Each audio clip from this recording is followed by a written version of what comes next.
Good. I'll try, guys. So when I went to church yesterday, the first thing I said was, thank God what could have happened didn't happen. So,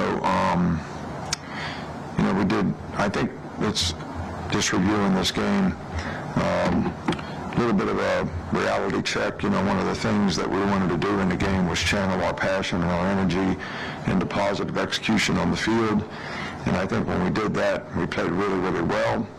But there were some times where we didn't, and it was very costly in terms of some of the errors that we made, whether they were penalties or mistakes on defense or whatever it might be. So the reality check part comes from taking the good things and building on them and getting some of these other things corrected.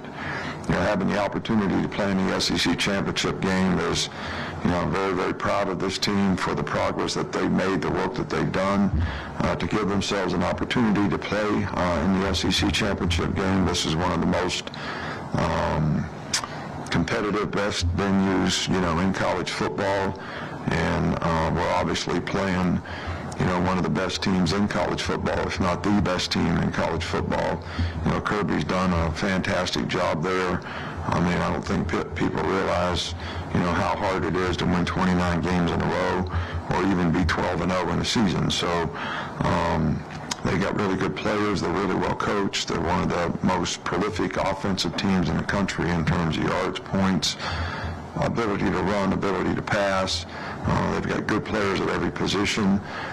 Defensively, they're the #1 team in the SEC. Got good players, well coached, do a really, really good job, and they also do a great job on special teams. So they've got good specialists, and this is a team that doesn't have a whole lot of weaknesses. That's why they are who they are and what they are. And it's going to be really important for us to do, a great job of executing and do what we do the best that we can do it. I hope that'll start with Nick. Kelly? Yeah, 2 years ago, similar circumstance, emotional win over Auburn, then you're playing the SEC championship game against Georgia. What do you think these guys can learn from the way that team prepared and handled their business in between the Iron Bowl and the SEC championship? I don't really know. I think this is about this team, how they prepare for this game. Not very many guys on this team was on that team. Some of the guys were on that team understood, what championship preparation is really all about. And I think their leadership and our message is going to be that's exactly what we need in this game. But it's hard to draw comparisons from people who didn't have that experience, sometimes. So, hopefully some of the older guys on the team will be able to give us the leadership that we need to be able to get that message across. Charlie? Yeah, Coach, when you look back at Germaine Burton, what maybe stood out about him when he entered the transfer portal, and maybe how has he grown and matured since then? Yeah, well, Germaine has done a really good job for us, and, we continue to harp on, consistency and performance, all the time. He's been very productive for us, and, we played against him, and, we thought he was a good player when we played against him, so that was probably, the reason for our interest in him to start with. And, he hasn't disappointed us with his performance on the field, and, we continue to work on his ability to stay focused on, do your job well, create value every play in terms of what you do, and be consistent in your performance, and he's certainly made strides in that direction. Matt? Cayton Proctor got named co-SEC Freshman of the Week. How have you seen him most improve this season? Yeah, well, he's, we talked about him, on several occasions about developing confidence, I think, in what he's supposed to do, how he's supposed to do it, why it's important to do it that way. The improved communication in the offensive line, I think, has contributed to that development of confidence, and I think that's the one word that, when you have success, which he has had more success in recent games, that really helps build confidence and an expectation that you can do things at a high level, and that's how you prepare and that's how you go play. Left middle, Cayton. what are the challenges of preparing for a guy like Brock Bowers? And then do you just kind of, Kirby said yesterday, Stacks is kind of day-to-day. Do you just prepare as if he's going to play? I'm sorry? Brock Bowers for Georgia. Yeah. Well, Georgia's got a really, really good offensive team. And the quarterback obviously does a fantastic job of whether they're running the ball, carrying out fakes, play-action passes, drop-back passes. I mean, he is very efficient and effective in everything that he does. He's very accurate with the ball. He's smart, throws at the right place. So he does a great job of implementation of exactly what they want to do. And they have a really, really good scheme. And obviously, Brock Bowers is a really, really good player, probably the best player at his position in the country. And, I'm assuming that he will play in the game. I don't know any different than that. And he's a mismatch issue, but he's also a good blocker and a really good competitor. So it's not only his pass catching ability, it's his ability to do all the things that really good football players do, and he does them all at a high level. Ryan? Coach, everyone knows about the Iron Bowl rivalry, but this Georgia-Alabama rivalry is turning into something every year bigger and bigger. How healthy is that for the game of football? And obviously the Kirby and your connection adds to that as well. Well, I think that, all these sort of, you call them rivalry games, some of them are instilled in the culture, like the Auburn game, the Iron Bowl. That's part of the culture. People have been watching that game for how many years? And it's always going to be that. And then, some of these other sort of rivalry games, as you call them, aren't traditional rivalries, but because there's two really good teams playing, and it's been historically that way for a while, they become those kind of games. And, that's kind of what this has become. So,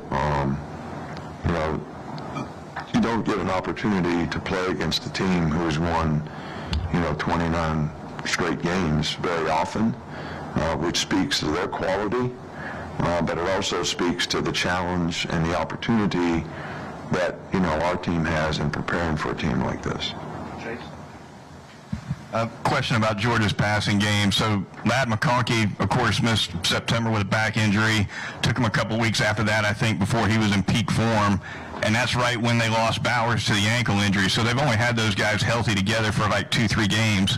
How much more dynamic is Georgia with both of those guys healthy? Well, both those guys are really good players, so obviously they're very dynamic. But I will say this, that the players who have played for those guys, because, and this speaks to the depth of, Georgia's team, Four is a really good tight end and has done a really, really good job. 86.5, the other receivers that have played, they've always done, they've done a really good job, and they're really, really good players. So those two guys are fantastic players in their own right, and they're very productive, but the players who have stepped up and taken their place have done a really, really good job as well. Tony? You mentioned Cayton earlier, but the whole offensive line's kind of improved. No pre-snap penalties over there, 1 sack allowed. How good of a job has Eric Wolford done kind of turning around that unit? Yeah, he's done a fantastic job, and I think the players have responded well to him, and our technique has gotten better, our communication has gotten better, the continuity of playing together has gotten better, and I think the results that we're getting is, showing that. But I also think this is probably the best front they're going to go against all year to this point. So it'll be interesting to see, how that matchup sort of transpires. Finish up with 2 in the back. Hey, Nick, Jaylen Waddle told us post-game that he thought his emotion sometimes got the better of him, but at times it feels like that emotion fuels his play. How difficult is it sometimes to walk that tightrope of playing with emotion, but making sure as the quarterback that you're dialed in and making the proper decisions? Well, I just think that for any player, probably most importantly at quarterback, because you have the ball every down to do something with, whether it's to hand it to somebody, throw it to somebody, run it yourself. whatever. It is what I mentioned earlier about having passion to play and not getting overly emotional where you don't make good decisions and choices, whether it's because you put pressure on yourself or you're trying to make plays or whatever. Everybody wants to make plays, but everybody's got to trust and believe in, if I do exactly what I'm supposed to do on this play, that's going to give the best opportunity for this play to be successful and for us to make plays within the system and the scheme. And for the most part, we've been doing a great job of that. So, but it kind of goes back to what I said earlier, and this not just the quarterback, but we sort of, when we got a little emotional in the game, whether it led to penalties or poor choices and decisions in some cases, that's not really putting your passion into what you have to do on the field to execute. And I think sometimes when you get outcome oriented, which, sometimes when you want to win a game really, really bad, you get outcome oriented, that sort of leads to those kind of emotional sort of surges that can create some issues as a competitor. Finish up right next to him. What has impressed you the most about Jalen Milroe's growth this season? Well, obviously Jalen has played really, really well for us. He's got a lot of confidence. I think he's got a really good understanding of what his role, what his job is, how he's been able to execute it on a consistent basis, whether it's as a passer or as a runner, whether it's scrambling or design run.